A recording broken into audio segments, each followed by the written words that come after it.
एक बार एक व्यक्ति मछली पकड़ने के लिए नदी किनारे कांटा डालकर बैठा होता है। काफी देर हो गई थी, कांटा डालकर बैठा था मगर एक भी मछली उसके कांटे में नहीं फंसी थी। उसे ख्याल आया कि कहीं मैं गलत जगह पर तो नहीं हूं, ऐसा तो नहीं कि यहाँ मछलियां नहीं है। पानी में झांक कर देखता है तो मछलियां तो थी, बहुत सारी मछलियां थी। फिर उसे समझ में नहीं आया कि फिर ऐसा क्यों हो रहा है। इतने में एक दूसरा व्यक्ति वहां आकर उससे पूछता है, क्यों यहाँ बहुत दिन बाद आए हो क्या मछली पकड़ने? तो बोला, हाँ मतलब पहले भी यहाँ आता था, बहुत मछलियां पकड़ में आ जाती थी मगर आज नहीं आ रही है। उसने कहा, आजकल यहाँ की मछलियां पकड़ में नहीं आती हैं। बोला, ऐसे कैसे, क्या हो गया?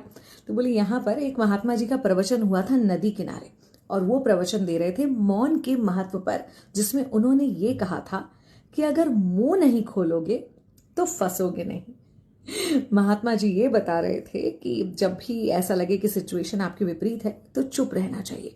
अब ये बात मछलियों को समझ में आ गई, क्योंकि उनकी वाणी में इतना ओज था कि मनुष्यों के साथ साथ मछलियां भी उनकी बात को ध्यान से सुन रही थी।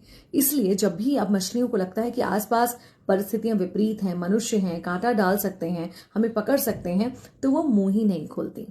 सोच लीजिए कितनी गहरी बात है कि मुंह नहीं खोलोगे तो फंसोगे नहीं। ये मंत्र हमारे भी बहुत काम आ सकता है।